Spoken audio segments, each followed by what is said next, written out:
um mini conto sobre a Copa do Mundo.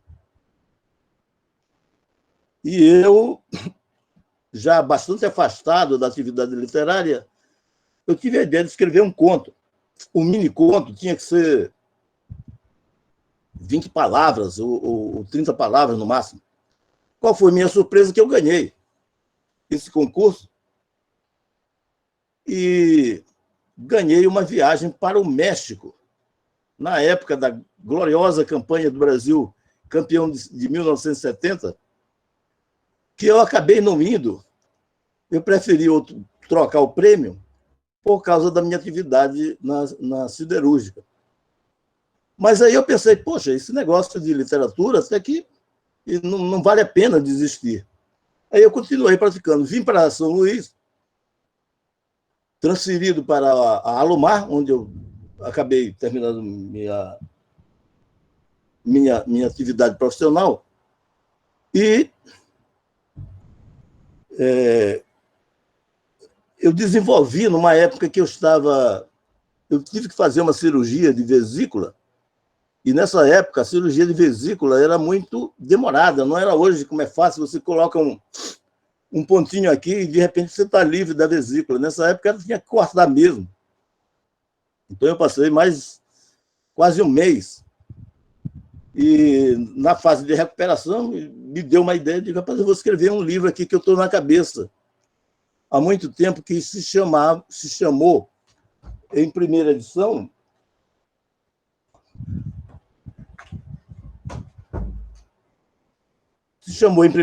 O Prazer de Matar. O nome do livro é o Ofício de Matar, que depois se chamou Ofício de Matar Suicidas. E a ideia que veio de montar esse livro, e que depois foi, digamos assim, o primeiro livro que marcou minha presença na literatura maranhense,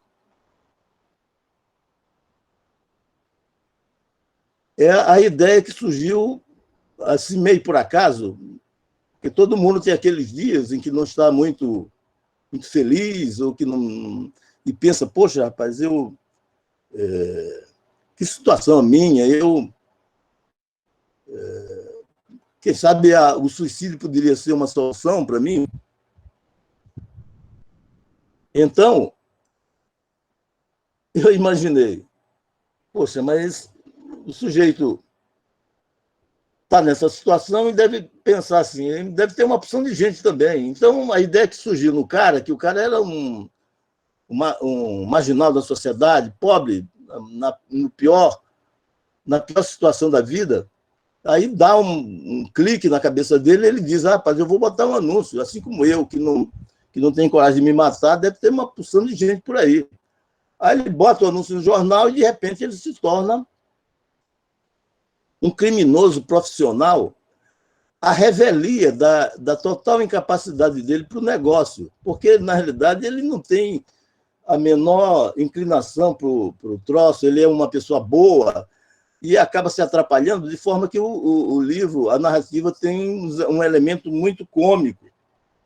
E o tema do suicídio é um tema pesado, mas o livro agradou, possivelmente porque é um livro que tem uma narrativa leve e você chega a sorrir de certas situações que aconteceram com a trajetória do nosso personagem. Bem, esse livro, O Prazer de Matar, depois ele foi republicado com o nome Ofício de Matar Suicidas, por último, em terceira edição. Esse é um dos livros, e vamos dizer assim, foi quando eu iniciei marcou, digamos assim, a minha entrada no ambiente literário de São Luís. Eu vou falar agora, como eu tenho publicado regularmente, eu vou falar dos últimos livros, né? Os últimos que tiveram uma reedição há pouco tempo. Inclusive, ainda não houve lançamento por causa da pandemia.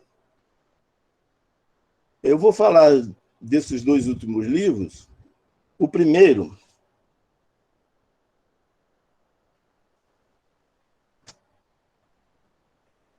foi publicado uma segunda edição, está sendo colocado agora nas livrarias, chama-se A Ânsia do Prazer. Essa foi a primeira edição. E esta, a nova edição. Vou ver se pega melhor a capa. A Ânsia do Prazer. Bem, esse livro, aparentemente, o título, ele não é um... Ele pode dar uma conotação de erótico, e é erótico, mas não é pornô. É um livro erótico, sentimental, vamos dizer assim. Ele trata da trajetória de um objeto pornô. Um objeto pornô que tem a capacidade de pensar. Você sabe que hoje os fabricantes já estão próximos quase disso, né? De forma que esse livro, lançado na década de 90, ele realmente não ficou datado, porque ele parece que o assunto continua muito atual. Então, a trajetória desse objeto é, de uma certa forma, marcante e diferente, porque ele mesmo conta a história. E ele vai passando de como ele consegue agradar a psicologia e o sentimento feminino, né? Ele vai de mão em mão até um final inesperado. Esse livro, ele mereceu a atenção e a observação de Zé Chagas, escritor Zé Chagas, famoso Zé Chagas, e do Zé Lozeiro, cujas observações a respeito do livro estão na orelha e no prefácio. Por exemplo, aqui, o Zé Lozeiro diz: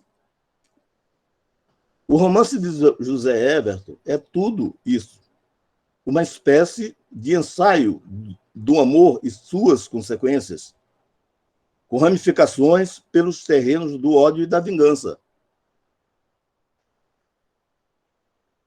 A partir de um prosaico objeto de satisfação sexual,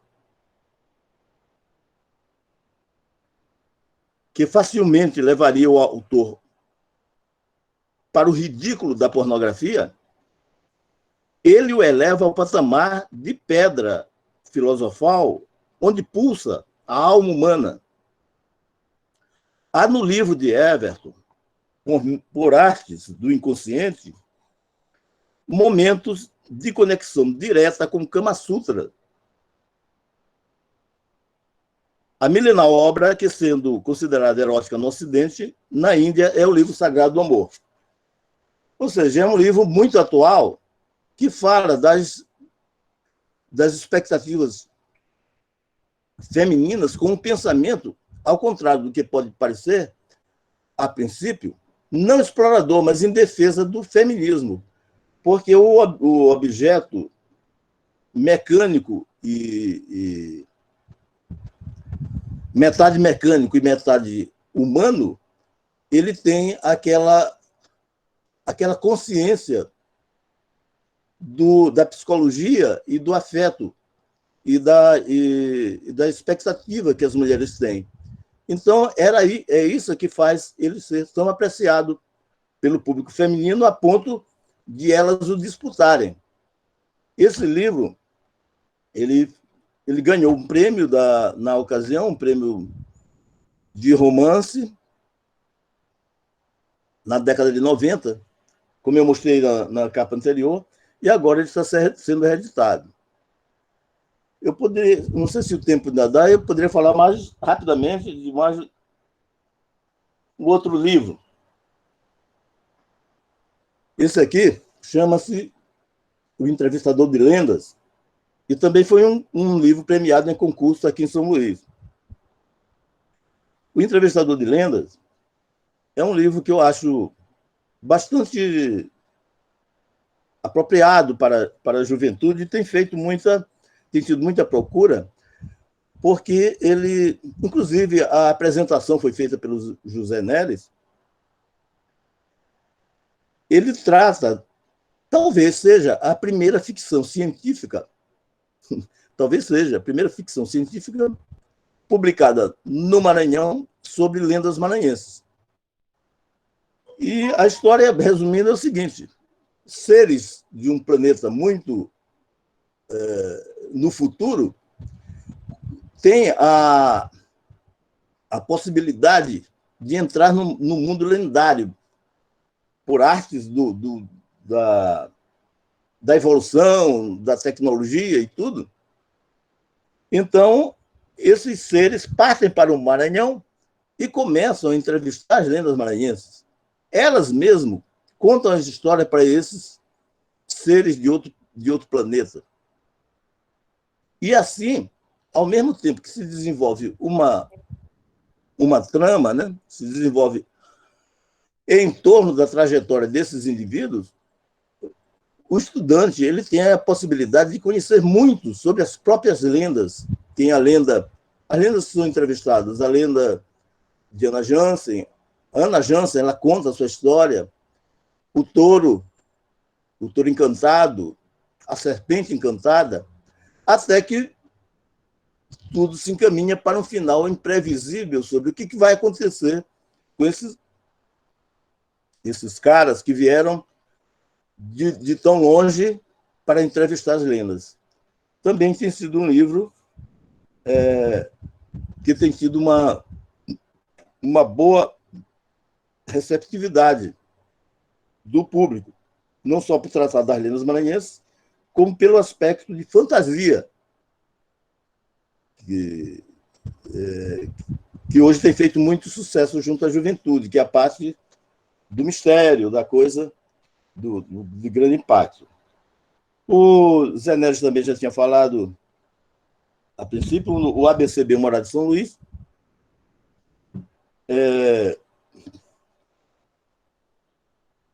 É um livro, não é um livro de ficção, são crônicas ligeiras sobre aspectos de São Luís, e também entram lendas, a história do Sampaio Correia, o linguajar maranhense, vários aspectos engraçados, carnaval, bumba boi, enfim, um livro assim que preenche talvez uma falta que esteja havendo de um livro que fale da cidade de São Luís em seus variados aspectos, com uma visão humorística, de humor assim bem leve, o que faz com que ele seja, pelo que as pessoas dizem, agradavelmente lido, né? Com aspectos cômicos que eu repasso da maneira com que eu escrevo as minhas crônicas, que elas vão sempre para o lado satírico, que é a maneira que você tem de criticar alguns abusos das pessoas e da sociedade sem sem correr o risco de criar inimigos. Então, esses 3 livros são os últimos que foram relançados. Ainda não foi feito o relançamento por causa da pandemia. E eu poderia falar, para terminar, do Menino que Viu Além, que agora está sendo relançado pela Academia Maranhense de Letras. E que é um livro que foi... Isso também foram publicadas 3 edições em São Paulo, uma das quais foi adquirida pela Prefeitura Municipal de Belo Horizonte, foram 20 mil exemplares.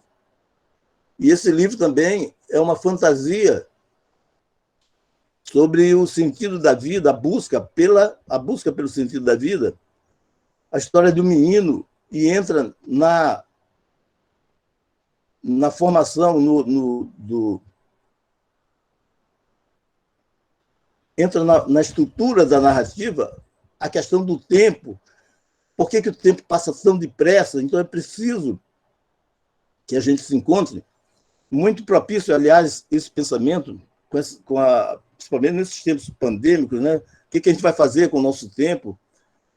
Mas esse livro foi publicado, também ganhou um concurso aqui em São Luís, e depois ele foi publicado pela Escrituras, que o republicou em segunda edição, e ele teve ele foi condecorado pela Fundação Nacional do Livro, considerado um livro altamente recomendável para publicação em escolas. E por isso que a Academia está relançando na sua edição para estudantes. Então, esse livro é também sobre a procura. O elemento que é o homem, de repente encontra esse menino um belo dia, começa a conversar, sente que aquele menino tem um mistério, uma coisa que ele não consegue decifrar, e sai atrás desse menino, abandona a família, abandona tudo, e sai atrás desse menino para resolver, porque o menino diz que ele sabe o que o personagem sonhou. Esse personagem teve um sonho, que o tempo estava passando mais depressa. Aí ele sai à procura desse menino, e à medida que ele vai, toda vez que ele está para encontrar o menino, esse menino some. Resultado, como o Neres falou, a maior parte das coisas que eu escrevo, eles têm essa conotação de um desfecho imprevisível, como se fosse um elemento chave a ser buscado pelo leitor. Ou seja, eu tento narrar de forma a levantar várias expectativas sobre o que aconteceu de fato com esse menino. No fundo, só adiantando, é a busca pelo sentido da vida. Bem, acho que eu fiz um resumo, talvez até um pouco demorado, de algumas publicações minhas. E não.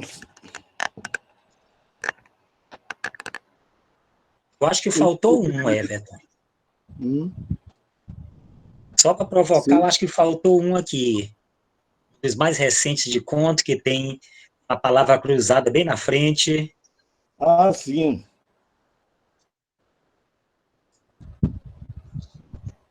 Isso.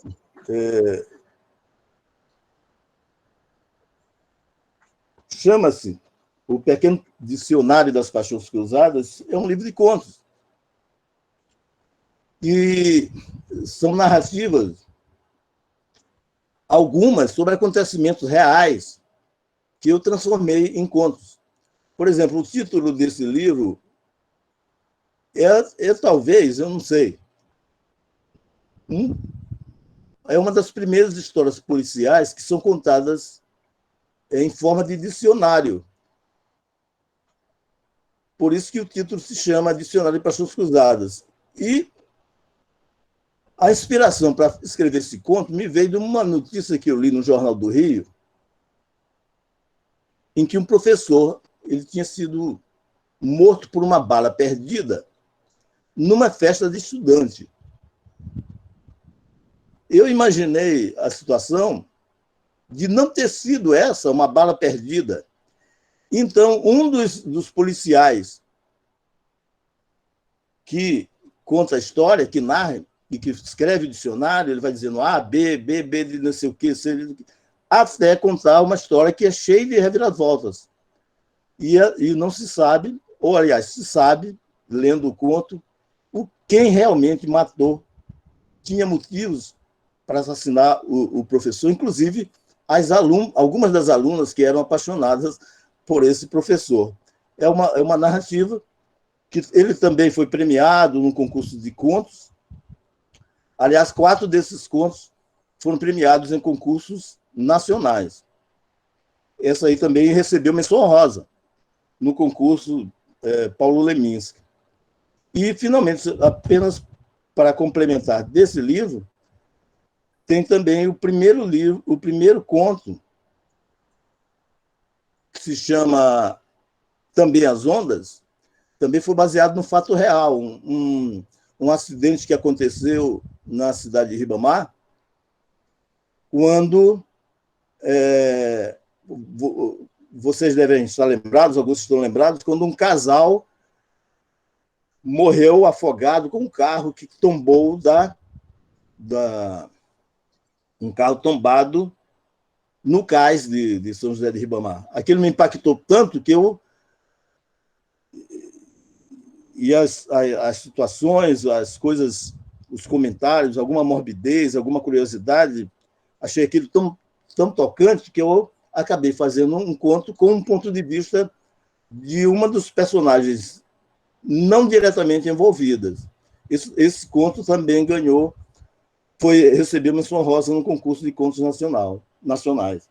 Esse livro também, ele ainda não foi lançado embora editado e publicado, ele não foi lançado para público, porque acabou esgotando, porque eu acabei direcionando esse livro para algumas requisições de instituições públicas. Foram adquiridos alguns livros e acabei sem poder fazer a divulgação nas livrarias.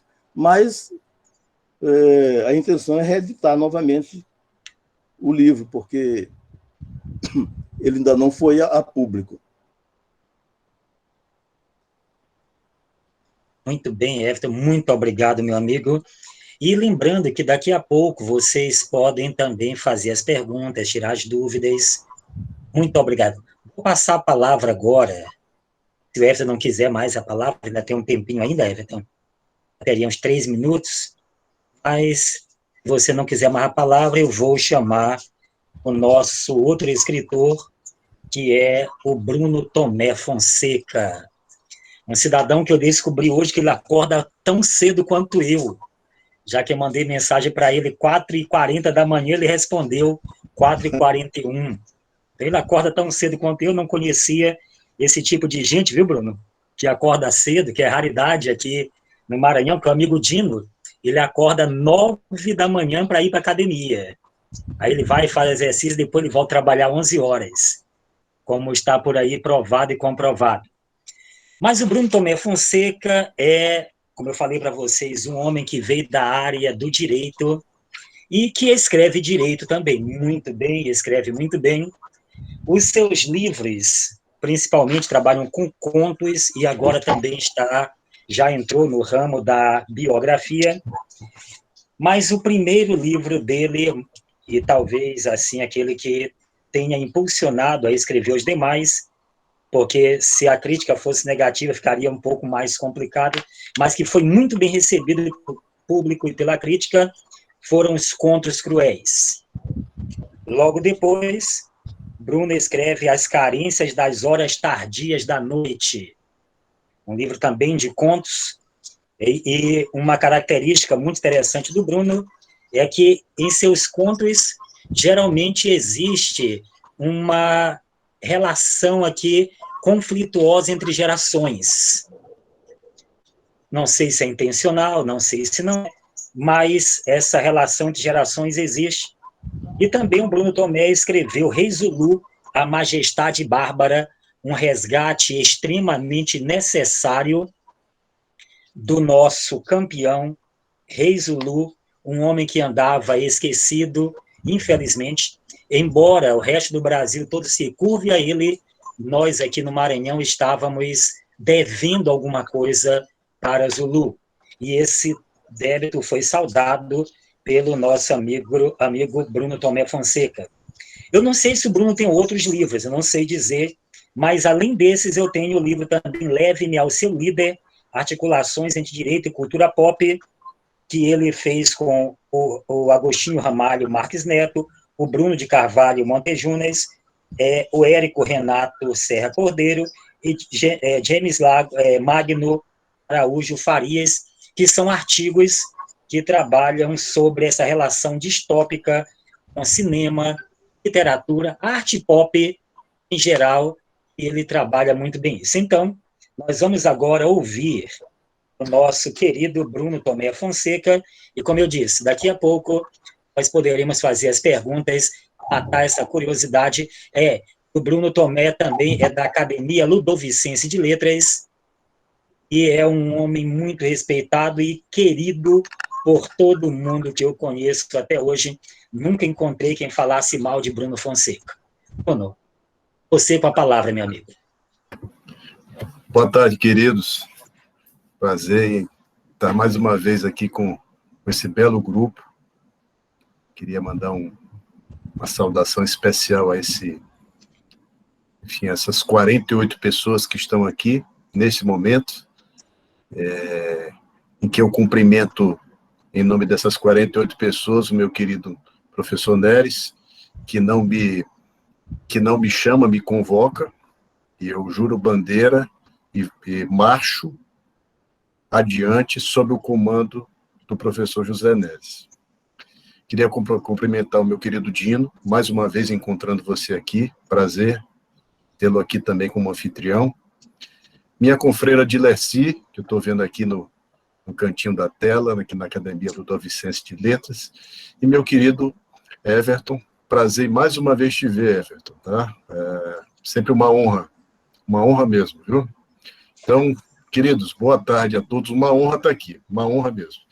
E eu queria fazer um registro aqui do meu companheiro da tarde, o querido Everton, porque uma coisa realmente que sempre me fascinou na pessoa, na persona literária do Everton, pelo menos o que me chama muito a atenção, lógico, além de tudo aquilo que ele produziu, é o fato de ele ser engenheiro.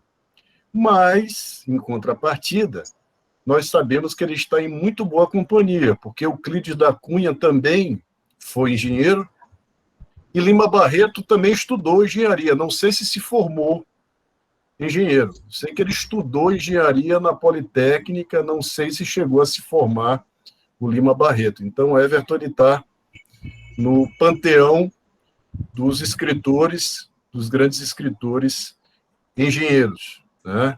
Mas isso, a despeito disso, né? Mas a engenharia na literatura sempre foi algo que me chamou a atenção. Eu acho que é um ativo potente que talvez só os engenheiros saibam exercitar e saibam pegar os ativos da mecânica, da metalurgia, das ciências físicas, né, e trazer para a literatura, né? Eu acho que deve ter um grau de inventividade muito grande, um ativo muito grande, muito potente da engenharia para a literatura, e depois eu até queria ouvir o Everton a respeito disso aí, mais adiante, se fosse possível, né? O que a engenharia lhe trouxe como contribuição para a tua arte, Everton. Mas ainda mais como engenheiro metalúrgico, né? O que é uma formação que não é nossa, né? Vamos dizer assim, você vê engenheiro de metalurgia para exportação, vamos dizer assim, né? Pelo menos eu imagino, mas é realmente uma carreira que eu acho fascinante, ainda mais a serviço da arte, né? E aí, uma vez no Facebook, Everton, eu vi uma postagem sua, você postou uma foto sua da época de estudante, uma foto em preto e branco, aí eu vi, bom, esse curso de engenharia deve ter sido muito bom também, eu vi lá uma foto sua em preto e branco, deve ter sido ótimo esse curso de engenharia, eu vi lá uma festança danada lá num quarto de república ali, né? Na República. Eu vi, rapaz, isso aí deve ter sido muito bom, viu? Deve ter havido realmente muito insumo para a arte, né? Mas aí temos o Everton, um escritor prolífico, premiadíssimo, né? E eu acho que são poucos que podem escrever sobre erotismo, deixando muito claro a demarcação do erotismo, sem resvalar no vulgar. Ou seja, você escrever sobre erotismo, como na ânsia do prazer, demanda, acima de tudo, amadurecimento. Amadurecimento para justamente você não resvalar na vulgaridade, não resvalar no gratuito, né? Então, demanda realmente muita maturidade do escritor escrever sobre o erotismo, né? Quanto mais o erotismo visto sobre o olho da fechadura, né? Como bem retrata a capa do livro, né? Então, precisa-se ter muito amadurecimento para esse tipo de exercício, né? Além da criatividade, do bom humor e do humor negro que caracteriza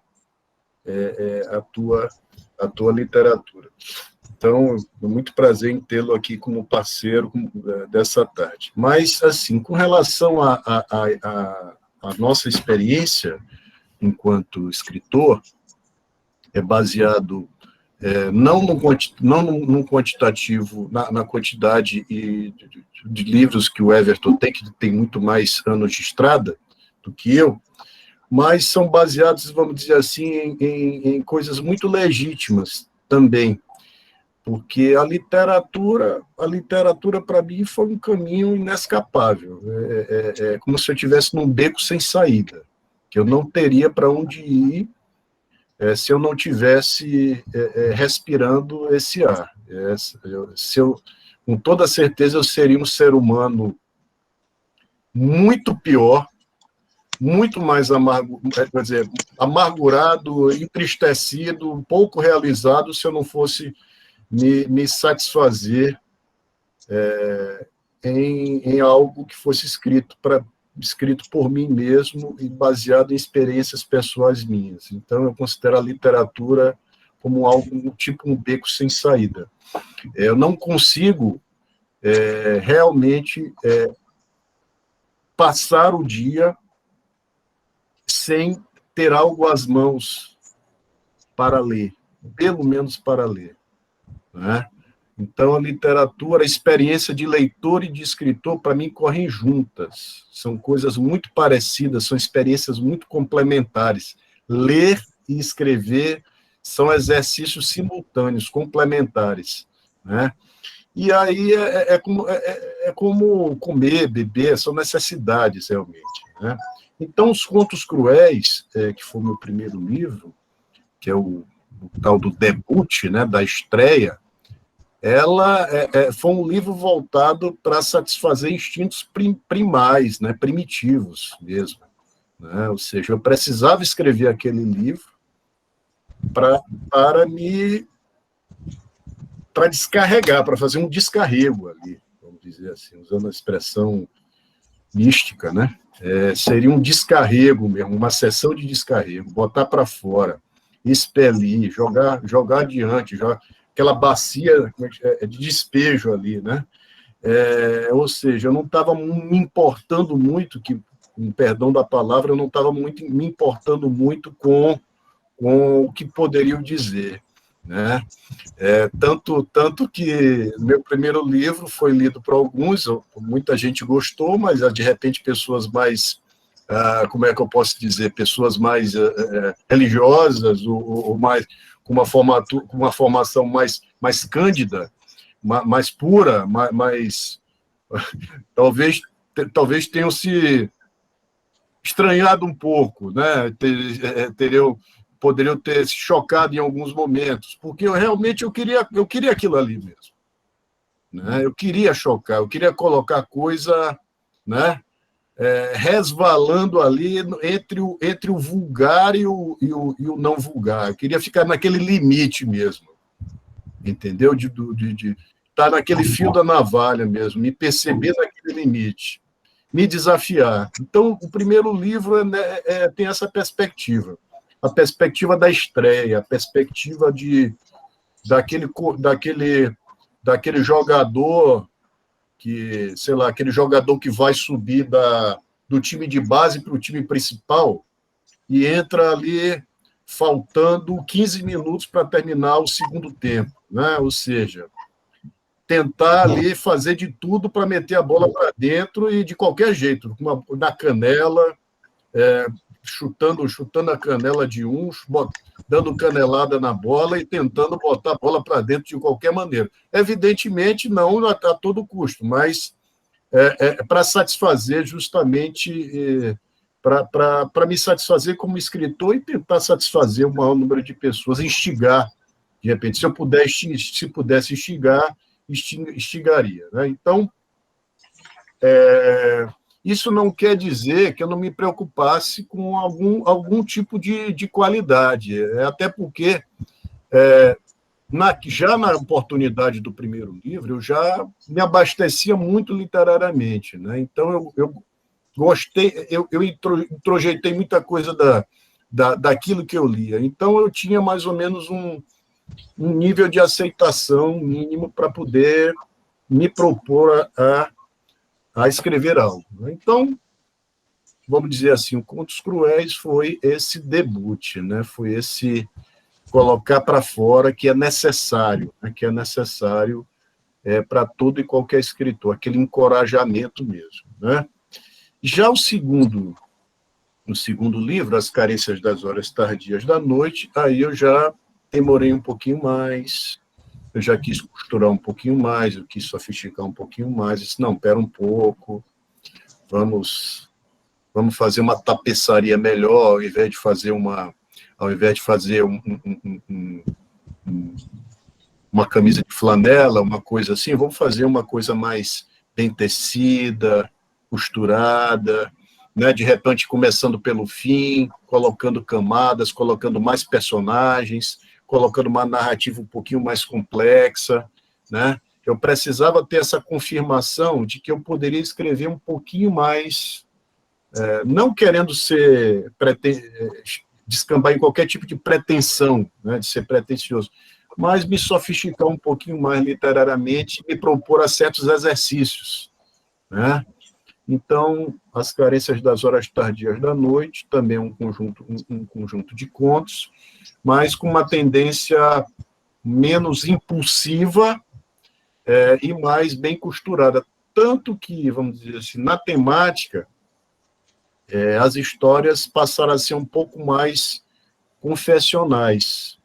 Enquanto Contos Cruéis eu devia ter algo certamente confessional por ali, mas era mais algo público, que eu queria jogar para fora, algo como se fosse público, né? Sem se importar muito comigo mesmo. Né?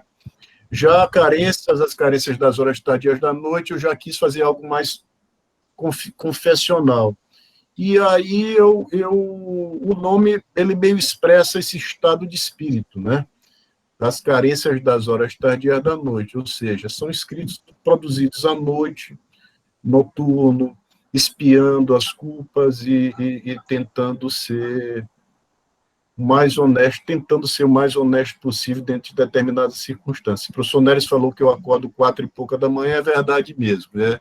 Eu acordo muito cedo, e é isso, são os ofícios, né? São as coisas, são momentos ali do silêncio em que você se depara consigo mesmo enfim, as coisas vão acontecendo, né? E aí tem uma frase que eu acho que eu coloquei como uma epígrafe de um dos contos das Carências das Horas Tardias da Noite, é uma frase do escritor João Antônio, que diz que só cantamos as glórias, dos fiascos ninguém fala. Então, é bem esse o estado de espírito do livro, né? É não ter vergonha de falar dos meus próprios fiascos. Tanto é que nos contos do segundo livro tem muitas coisas assim, até fiascos pessoais mesmo ali, né? Retratados em terceiros personagens, né? Mas ali tem fiascos muito claros que você vai perceber ali que foram desencontros meus e que eu precisava falar da maneira mais honesta possível, né? Aquela situação ali que eu falei alguma bobagem, perdi alguém, aquele encontro que não deu certo, que foi uma coisa terrível, né? Aquele encontro mal sucedido com o pai, que a gente não conseguíamos nos entender de maneira nenhuma, né? Aquela situação do conflito geracional, que foi mencionado aqui muito bem pelo professor Neres. Então, envolve realmente a arte do desencontro mesmo, né? A arte do fiasco. Né? Por que falar das glórias? Por que se vangloriar apenas? Né? Por quê? Porque não há necessidade de você apenas se vangloriar ou falar dos seus feitos pessoais. Você também tem que falar dos seus desfeitos pessoais, sim, porque é uma medida de evolução e de você proporcionar realmente experiências e empatia do leitor. O leitor se lê, ele procura se identificar. Eu tenho certeza que em alguns dados momentos ele se identificou com alguns fiascos. Por que não? Por que se identificar só com algo glorioso? Então, essa foi meio que a proposta. Mas aqui não é uma leitura triste, deprimente, não. A gente encaminha para o bom humor mesmo, porque nós não podemos nos levar tão a sério. Esse é o mantra do hoje. O mantra do hoje é esse, gente. Se a gente fosse levar muito a sério, se a gente for... Nós somos propostos ser os reprodutores e donos da razão, nós vamos criar uma sociedade cada dia mais insuportável.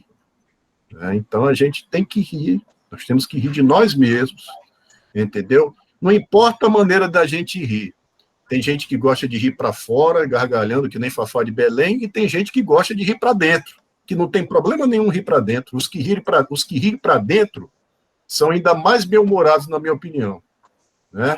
Então, o importante é você não se levar a sério, você buscar ali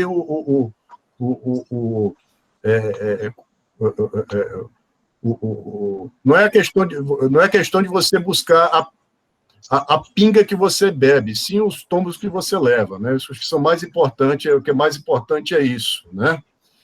Para que você possa ter a arte de levantar e seguir adiante, e que isso é que importa, né?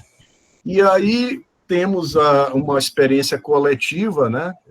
Saindo da esfera individual, com uma experiência que tem muito a ver comigo, assim, com a maneira de absorção da arte mesmo, que foi esse siga o líder, interseções entre o direito e a cultura pop, né? Porque aí já foi aí eu já queria tentar desmistificar esse livro para vocês, livro de direito. Não foi essa a proposta de escrever um livro sobre dogmática jurídica, sobre técnica jurídica, não, a proposta não foi essa, não. Quando nós sentamos lá com o professor Agostinho Ramalho, com o James Magno, com o Montejunas e Érico, foi para a gente colocar uma perspectiva mesmo de cultura pop. E quando fala cultura pop, a gente fala quadrinhos, cinema, literatura, música. A gente quis falar o direito sobre essa perspectiva, porque o direito ele é multifacetário, né? Então a gente quis explorar justamente isso. Tanto é que o Augustinho, lá em um dos ensaios dele, fala em Laranja Mecânica, no filme Laranja Mecânica de Kubrick, né? Então fala lá sobre o Alex de Kubrick, lá do Anthony Burgess, né? Que foi filmado por Kubrick, né? Eu já falo sobre a suspensão da descrença, né? Que é sobre a questão do direito sobre a perspectiva da arte cinematográfica, né?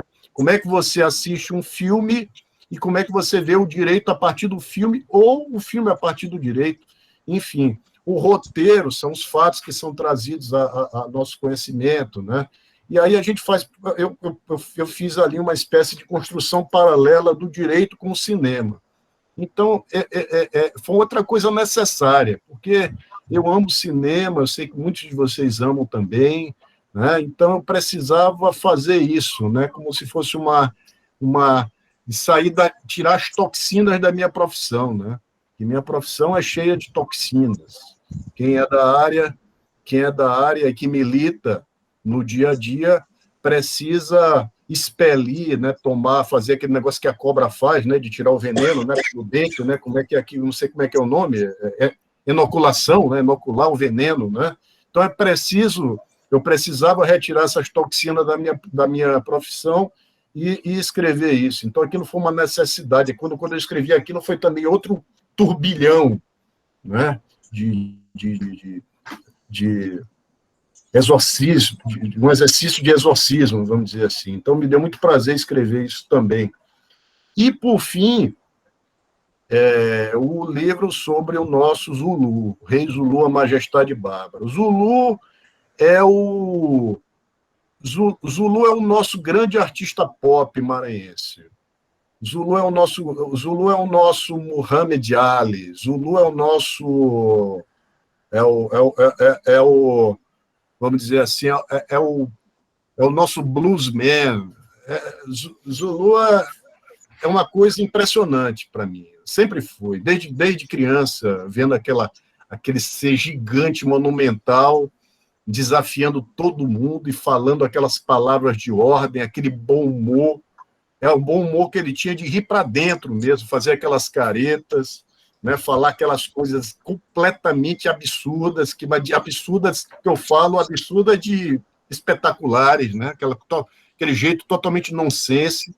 Ele é uma inteligência nativa, uma inteligência rara.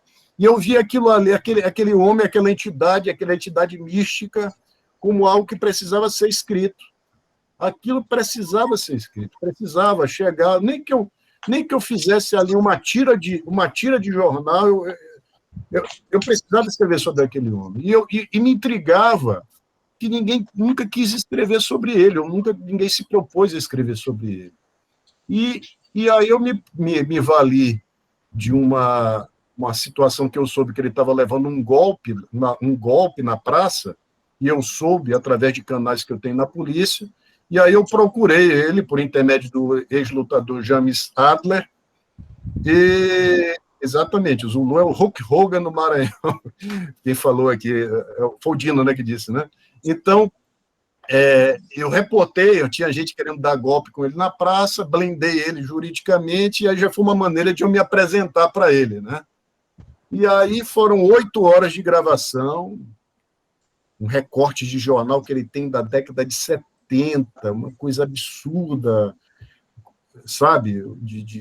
Uma coisa cultural, uma coisa pop, uma coisa mundial, universal. Não é uma coisa só daqui, é uma coisa mundial.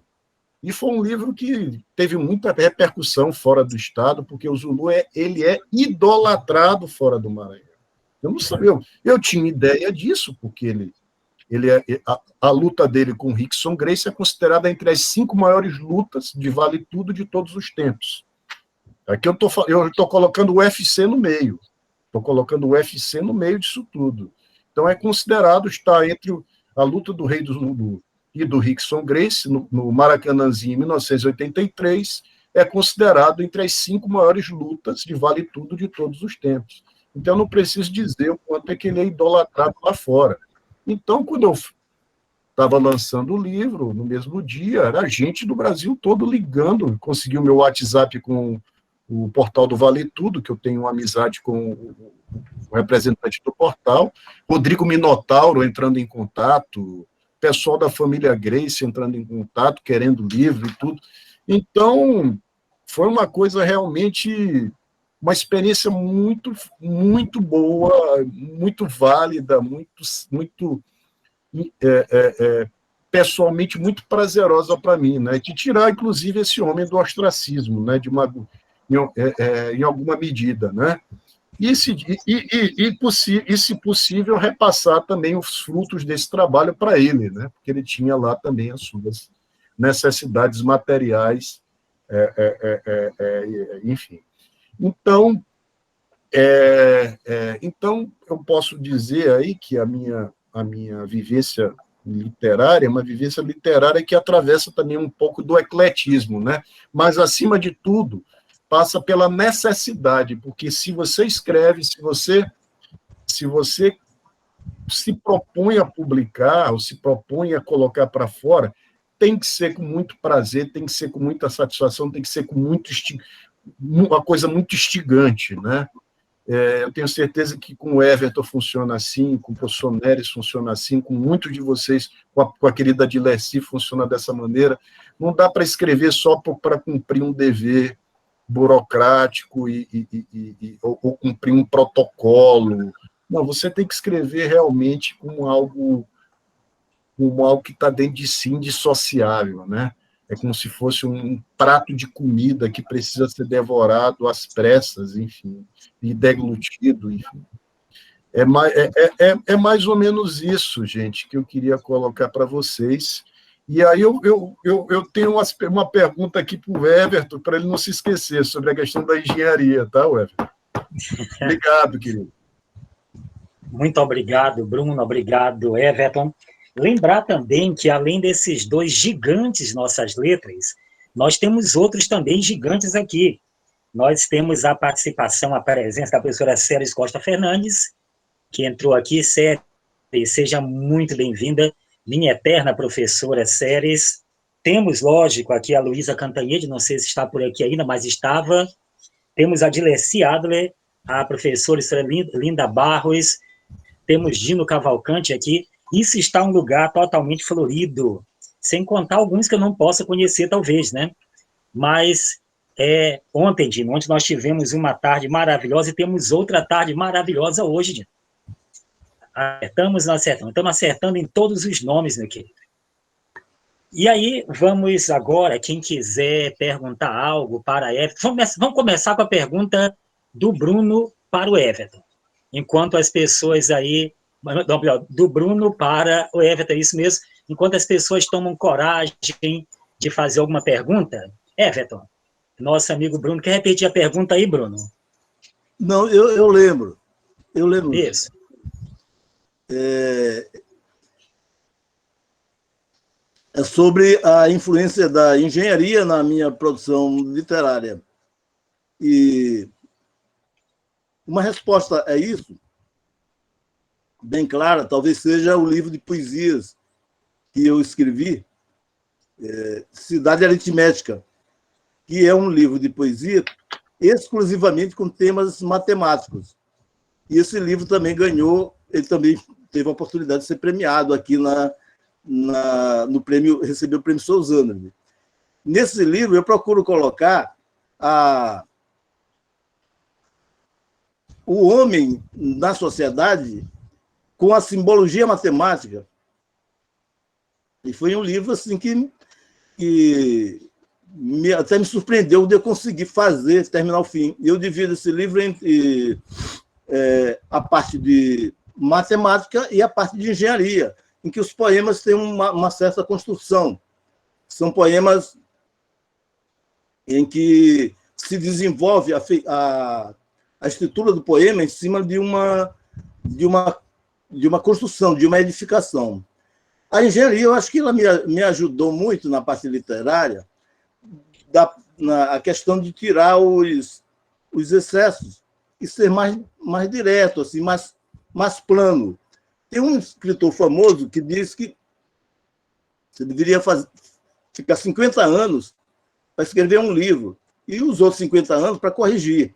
Ou seja, para eliminar as frases desnecessárias. No caso, como eu escrevo para jornal também, e exercitei muito a questão de escrever rápido e com poucas palavras. Então, a engenharia, que é uma coisa muito sucinta, e que você tem que raciocinar rápido e ter o contexto apurado rapidamente, porque uma fórmula resume uma porção de coisas, por exemplo, a fórmula da relatividade, Deus me livre, o que aquela fórmula representa? Então, você traduzir aquilo em poucas palavras é uma propriedade e uma característica da engenharia, e talvez isso me ajudou na construção dos temas que eu escolho para escrever. Então, eu acho que é por aí. E gostaria de aproveitar também para falar sobre o Bruno, agradecer as palavras elogiosas e comentar também sobre o livro dele. No caso, ele citou a questão de procurar desenvolver uns temas aparentemente fortes, mas aí que eu vejo a generosidade da narrativa dele, porque ao explorar esses temas, ele está trazendo a realidade para junto da gente e amenizando, às vezes, com humor. O texto dele é visceral, mas dentro do contexto. Ele não explora a realidade atual buscando, assim como os naturalistas faziam, explorando as coisas, esmiuçando detalhes, esmiuçando os aspectos deletérios da vida. Não, é uma coisa imediata e sucinta, que faz até você ir se acostumando com o tema. Tanto é que ele escolheu para entrevistar não, para escrever a biografia, não de uma celebridade, de uma coisa, de um cara que está no Big Brother, de um maranhense que se no Big, escolheu justamente o Zulu, que é um símbolo dessa luta cotidiana nossa, cotidiana do povo, do elemento do povo, para um lutador.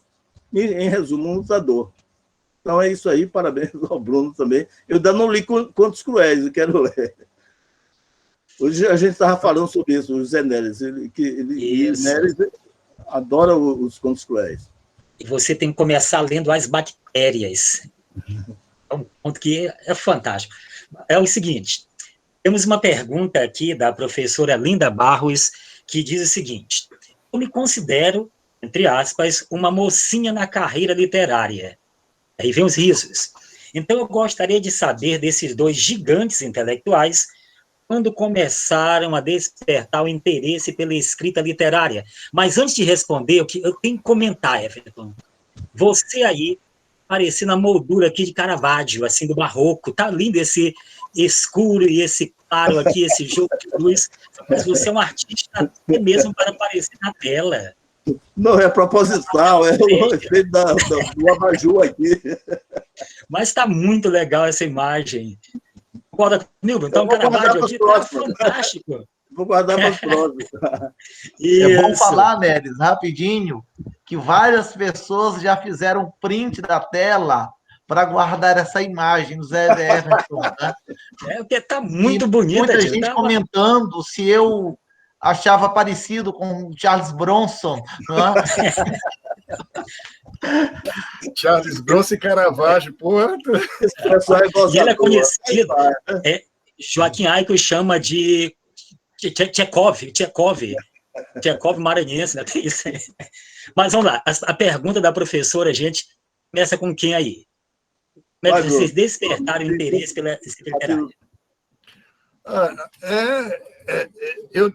A primeira vez que eu me vi escrevendo alguma coisa foi pegando um caderninho desses pautados de Livraria JC e escrevendo sobre uma tarde com 3, 4 meninos na rua e tentando retratar aquela banalidade, né?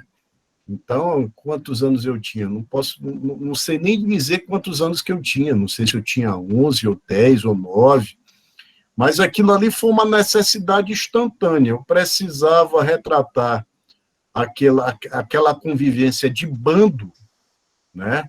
Aquela convivência gregária ali, daquela tarde à toa, e colocar aquilo no papel, num caderno que certamente foi parar ali dentro das dependências confortáveis e bem cheirosas da antiga Coliseu. Então, foi uma necessidade que eu tive, instantânea, é algo que vem, é um sopro misterioso, né? Quando a gente, pelo menos para mim, né? Quando surgiu essa necessidade de escrever algo, acho que foi tipo como se fosse uma inscrição rupestre, assim, aquela necessidade do Neandertal de se dirigir a alguma parede ou alguma caverna e começar a gravar alguma coisa, né? O que deu na cabeça lá daquele hominídeo, né, lá dos milhares de anos para registrar algo numa caverna? Uma necessidade. Uma coisa é certa, foi uma necessidade existencial. Não consigo medir essa necessidade. E essa necessidade me puxou para ler, e aí você não sabe o que vem antes e o que vem depois. Se é o ovo ou se é a galinha. Se vem primeiro a leitura ou a escrita. Quando você vê, as duas coisas estão se misturando. Eu não consigo isolar o ato de ler ou o ato de escrever, eu vejo as coisas como uma só. São necessidades respiratórias, são necessidades fisiológicas, são necessidades espirituais, e que para mim, remontam há muito tempo, a coisas de menino, de criança, entendeu? Lógico que vem justamente aí existe um abismo, né? Quando você tem realmente aquela intenção de compartilhar com alguém. Eu acho que isso é uma grande revelação, né? Quando você tem, poxa, você chega para uma pessoa, um amigo, e diz, cara, eu escrevi alguma coisa, dá uma olhada aqui. É tipo como se fosse uma perda de virgindade, eu não sei. Para mim é como se fosse assim, como se eu estivesse perdendo alguma coisa, né? Quando eu deixo de ter aquela experiência que é apenas individual de escrever e quando eu passo a compartilhar com alguém, né? Então são coisas assim muito íntimas, né? Que você não sabe explicar muito bem de onde começa, pelo menos para mim. Bem, continuando do meu ponto de vista, concordo com tudo que o Bruno Tomé falou, que é verdadeiro, não tenho muito para ir longe disso, mas eu me lembro que eu sempre gostei muito de ler e gostava muito de futebol. Eu acho que eu acabei gostando mais de ler porque eu tinha o desprazer de ser ruim de bola. Como eu não era convidado para jogar bola, eu tinha mesmo era que ler. De forma que não tinha outra saída. Então, meu óculos eu era míope, meu óculos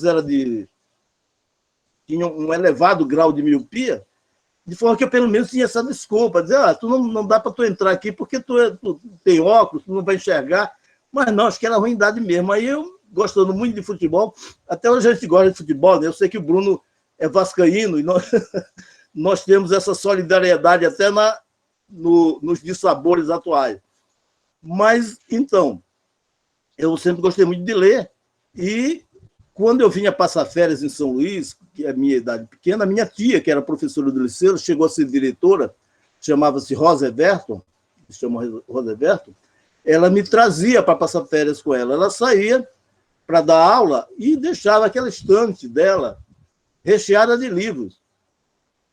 Ora, eu comecei com a curiosidade de criança, pegar um livro, pegar naquele livro, e quando deparei com um livro chamado, que todo mundo conhece, A Marca do Zorro. Eu nunca imaginei, porque eu gostava muito de história e quadrinho, eu nunca imaginei que eu conseguiria ler um livro grosso, sem uma figura. E quando terminei de ler o livro, já tinha vontade de ler de novo, aí eu descobri essa felicidade que é a leitura, porque A Marca do Zorro me introduziu no gosto pela leitura. Então, assim, para a Linda, que pergunta, que o Nery já deve ter dito para ela, que o essencial é que a pessoa leia muito, nunca parar de ler, como falou o Bruno, ler até... às vezes me impressiona quando eu vejo pessoas numa fila enorme e as pessoas estão lá com celular, certo? Ajuda, mas não vejo ninguém como livro para ler. Eu sempre, às vezes que eu fui, eu saio de casa, eu saio do carro e vou para o banco, eu já vou com uma revista, alguma coisa para ler. Então, a leitura é essa ajuda que ela dá, e quanto mais a pessoa lê, mais quer ler, mais quer saber, quer mais conhecer.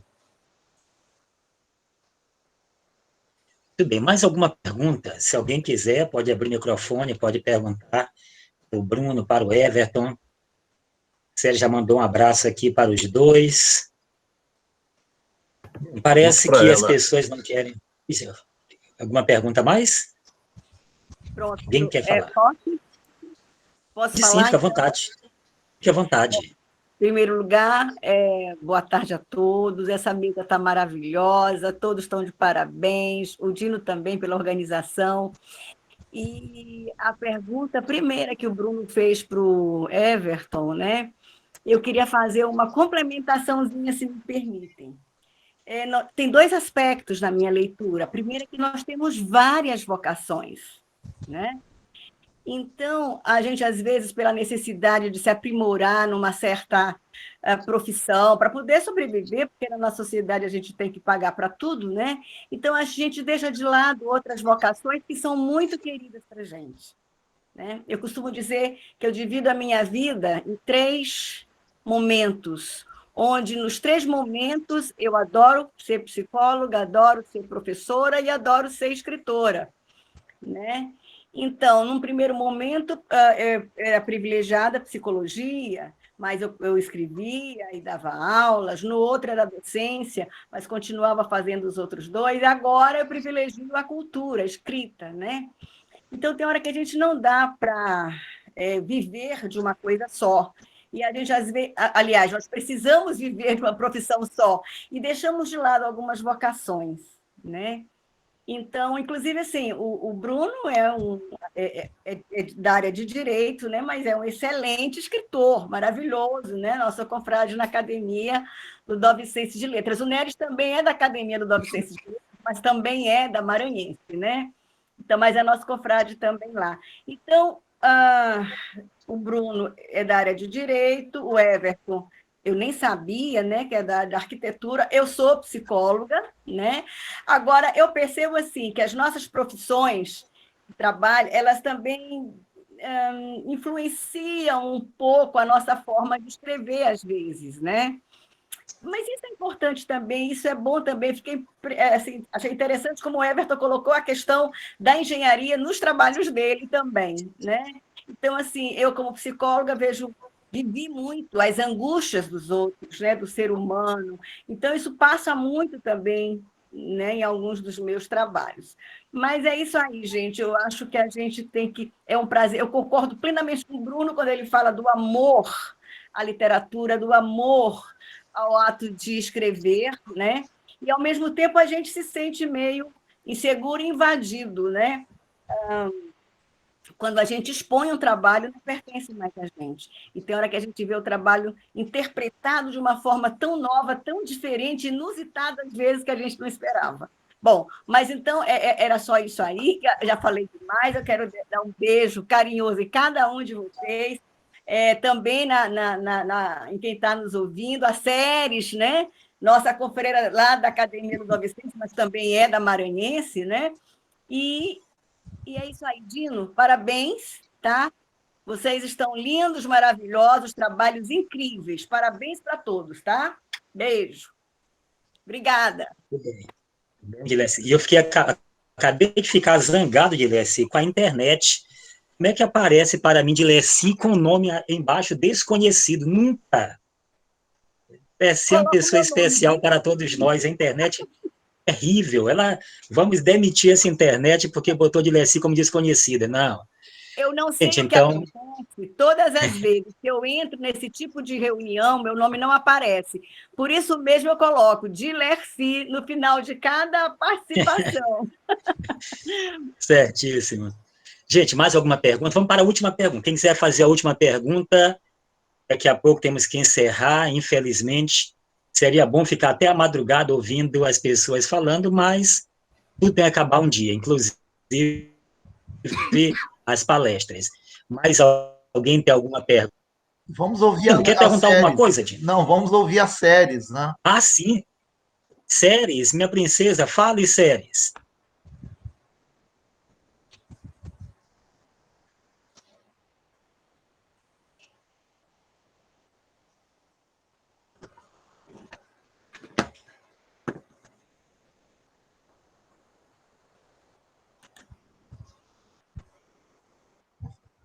Séries está com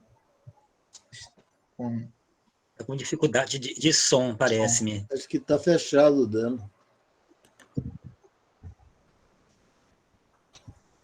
Ela está com som. Não, sumiu aquele meu. Eu acho que sim. Né? Infelizmente, não vamos ouvir a nossa querida Séries hoje, que eu tive a honra de ter como professora. Dino não teve essa honra, teve? Sim. Estudei sim. Ah, não. Poxa, Dino, se for exclusividade minha ser aluno de séries, tudo bem. Veio falar a mensagem, queria que Everton falasse sobre seus contos. Última pergunta, então, das séries para o Everton. Everton, fale um pouco sobre seus contos, Everton.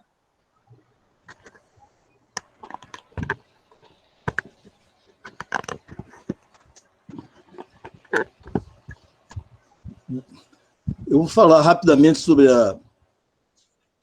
a produção e elaboração dos contos, e eu já havia dito que, muitas vezes, esses contos saem de notícias de jornal. Nesse mesmo livro, o Pequeno Dicionário de Paixões Cruzadas, 3 contos nasceram de notícias de jornal. Um dos quais foi um assassinato aí no interior, em que uma simples bebedeira entre amigos acabou em tragédia. E eles estavam querendo estuprar a moça. A moça conseguiu fugir, escapou, e depois não sei se conseguiram pegar os 2, que eram pessoas ricas. Esse conto isso deu origem a um conto que pertence a esse livro. Às vezes, também, uma interferência. Por exemplo, uma vez eu estava na praia, tomando água de coco, aí apareceu uma pessoa e perguntou, assim, bruscamente, para o cara que estava vendendo, lá na Ponta da Areia, vendendo coco. Ele disse: vem cá, você conhece fulano de tal? O cara se espantou um pouco, e eu também me espantei, assim, porque o cara parecia que não tinha a menor ideia do nome da pessoa. E você conhece fulano de tal? Eu digo, poxa, que coisa mais estranha. Aí disso aí nasceu o conto.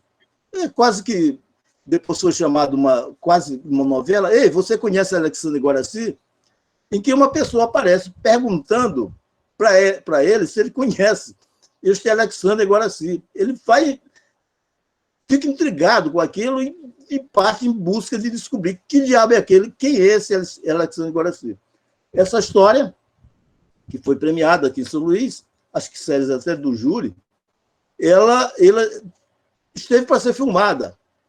Ganhou a lei de incentivo, o Marcos Pontes, que era o rapaz que estava patrocinando a novela, ganhou a primeira parte do empreendimento, mas depois parece que a empresa se negou. A Série está se manifestando, dizendo que ela gosta do conto. Aí depois acabou que, infelizmente, um conto que tinha tudo para dar um bom filme, né? Porque é uma história realmente misteriosa, né? O que acontece? Quem é esse Alexandre Guaraci? O que foi? Por que pergunta tanto para esse cara? Se ele conhece Alexandre Guaraci, se ele não tem a menor ideia de quem é?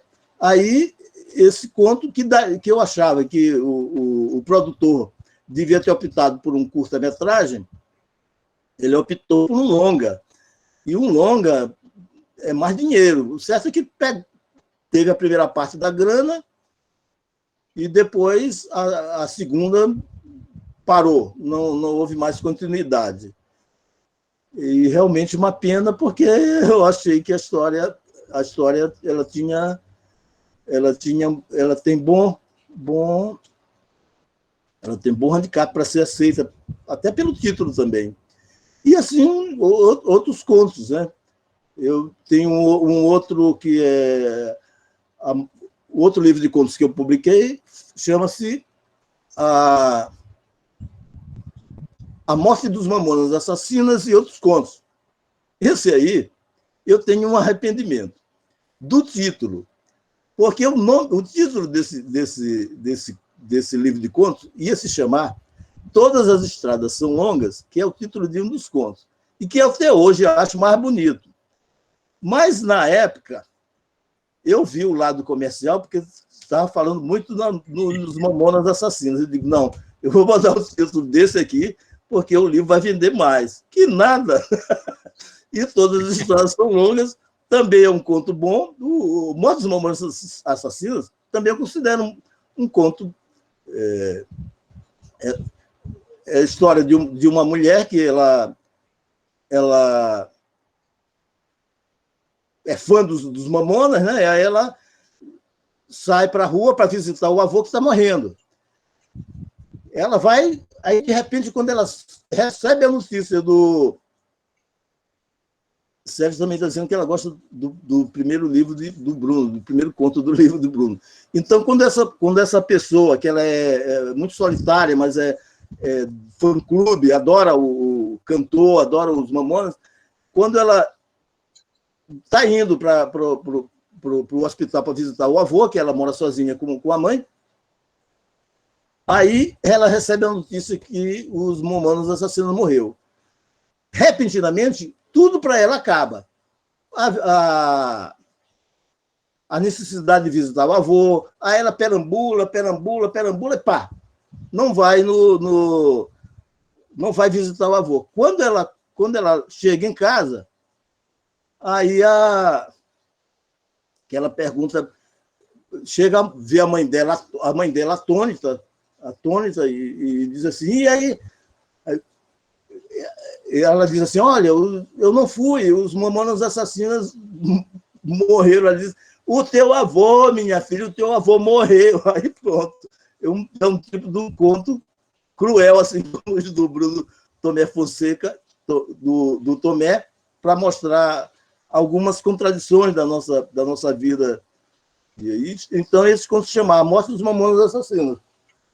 E também foi tirado assim de uma época de muita turbulência. E outros também.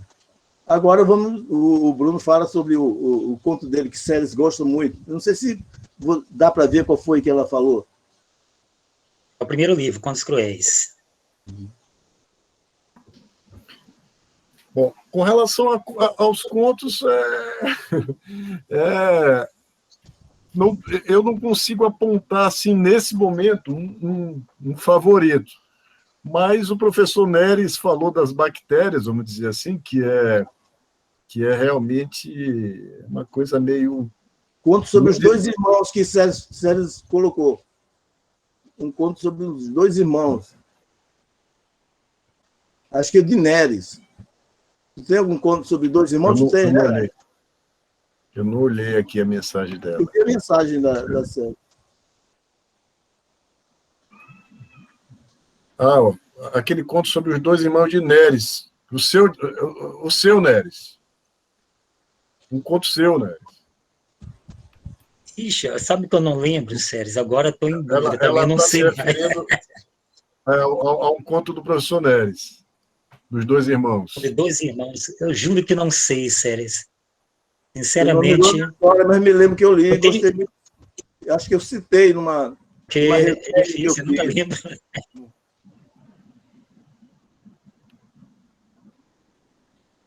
Pois é, não lembro, Séries. Se vou ficar devendo para você, que eu juro que não lembro.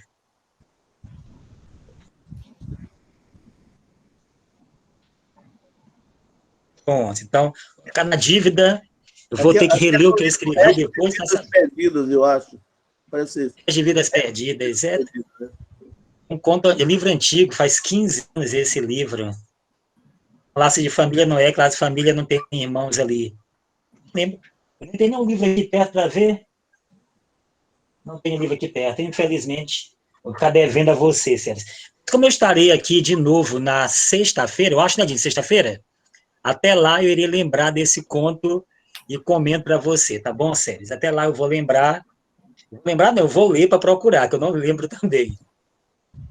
Gente, então, uma tristeza muito grande no coração.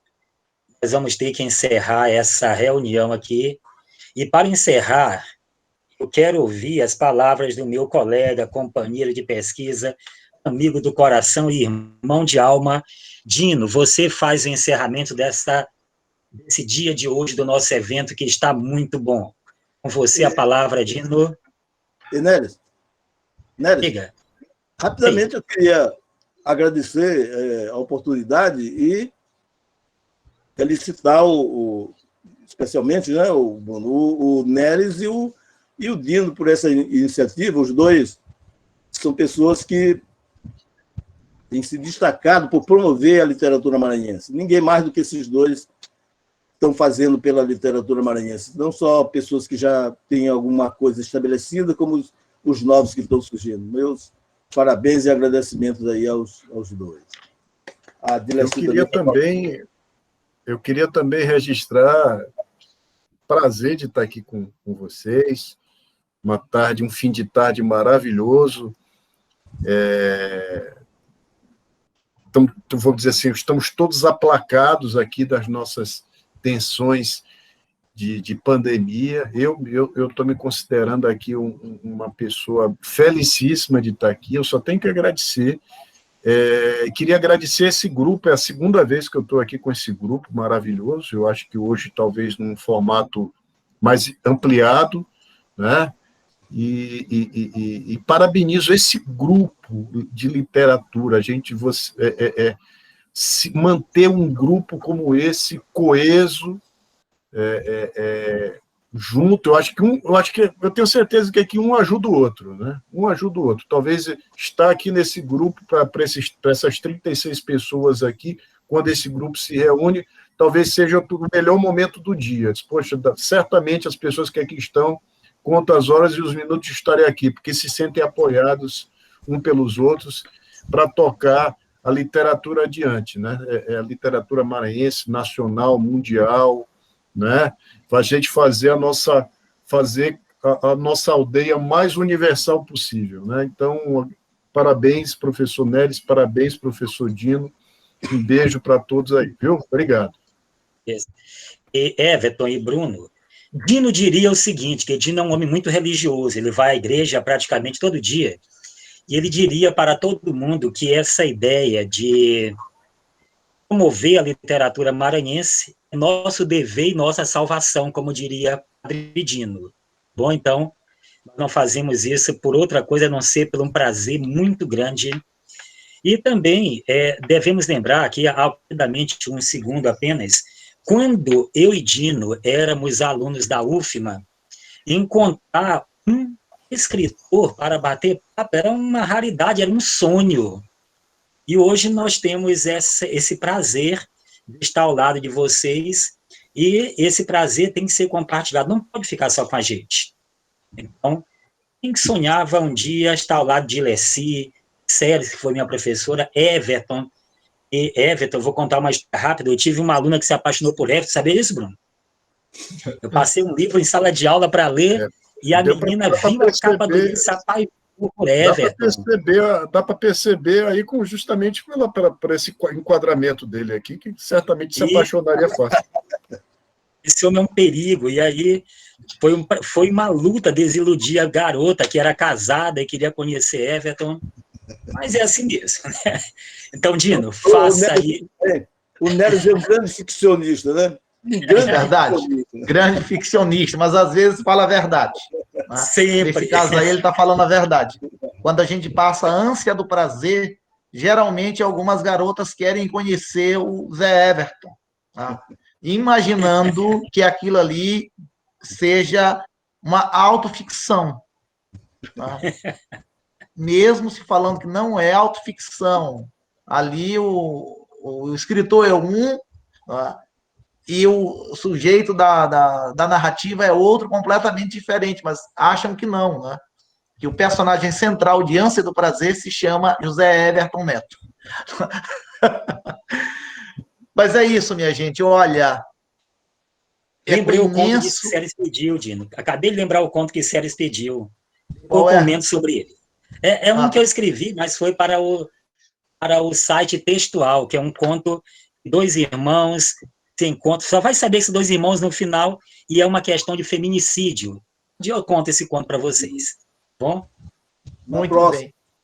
Perfeito. Então, vejam só, um evento que a gente planejou há pouco tempo, né? Muita gente dizia que não daria tempo, porque nós estamos sobrecarregados de tarefas na universidade, nas escolas e tudo mais.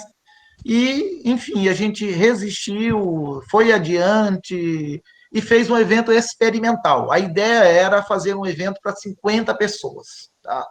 Não mais do que isso, que a gente não conseguiria localizar essas pessoas, ia fazer pelo Google Meet, o Google Meet não comporta mais de 250 pessoas, enfim. Então, fechamos aí um evento que fosse aí para 50 pessoas, né? Para que fosse um grupinho, tá? Que conhecesse bem essa ideia e que a gente amadurecesse para finalmente fazer um evento maior no segundo semestre. E aí a ideia era fazer 2 dias, depois foi para 3, e a gente acabou colocando a semana inteira, né? Com todos os dias, né, de segunda a sexta, com esse café literário, simbolicamente, né? O café literário, para a gente debater, fazer um bate-papo literário gostoso, como foi ontem e como está sendo hoje, tá? Com 2 figuras que moram, né, na nossa estante, que estão na nossa lembrança, que estão em nossas leituras, que é o Bruno Fonseca e o Zé Berton Neto hoje. Ontem o Antônio Ailton e a nossa queridíssima Luísa Cantanhete, tá? E então, queremos dizer o seguinte, né, para encerrar essa discussão de hoje. Olha, Neres pegou esse bastão de muitas outras pessoas, né? O que seria da nossa literatura maranhense sem o Sotero dos Reis, quem primeiro fez uma historiografia aqui no Maranhão e que ficou conhecida, né? Outras pessoas fizeram antes Sotero dos Reis, mas Sotero dos Reis ficou mais conhecido como uma historiografia. E logo depois da morte de Sotero dos Reis, vem o Antônio Henriques Leal, faz uma grandiosa obra sobre a literatura maranhense. E 2 ou 3 anos depois, o Frederico José Correia vem refutando tudo isso, mas ao mesmo tempo fazendo um trabalho sobre o que seria a nossa literatura e a nossa cultura. No comecinho do século XX, o Reis Carvalho, que escreve um texto imenso, um artigo, quase um livro, que Neres editou belíssimamente e em menos de 30 dias estará disponível para todo mundo, num e-book chamado A Literatura Maranhense do Reis Carvalho. Um trabalho belíssimo do Zé Neres. E segue aí por todo o século XX, chega Mário Meirelles, pega esse bastão e diz, bom, é comigo, né? Eu estou na academia e vou carregar isso aqui e vou fazer da literatura um trabalho de divulgação. E fez um trabalho belíssimo, né? Que é o panorama da literatura maranhense. Depois o Jomar, durante quase 30, 40 anos, divulgou a literatura maranhense. O Sebastião Moreira Duarte diz o seguinte, que as pessoas comentam que o Jomar cuidou tanto da obra dos outros que esqueceu da obra dele próprio. E o Sebastião diz, na verdade, ao fazer o trabalho de divulgação dos outros, ele construiu a sua própria obra. Trabalho belíssimo que o Jomar fez. Sebastião Moreira Duarte, mesma coisa. Séries nos apresentou o mundo da literatura em 1991, 1992. E de lá para cá nós temos centenas de pessoas que podemos citar nesta noite de hoje. E em algum momento o Neres tinha que pegar esse bastão e fazer uma parte. Eu também a mesma coisa.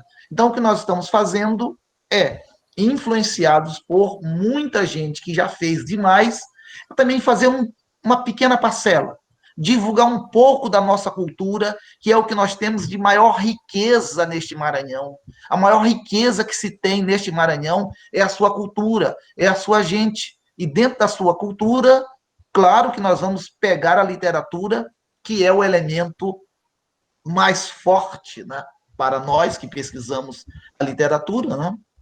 Fosse Raimundo Rodrigues, ia dizer que é a cultura popular, mas nós estamos na academia, então nós temos que pegar e divulgar a literatura, né?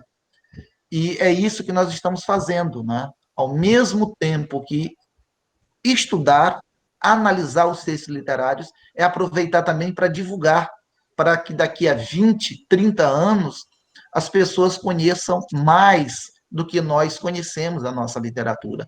Hoje, pela manhã, uma professora de São Paulo, que está aqui ela está dando aula aqui no Maranhão, mas a formação dela é toda de São Paulo.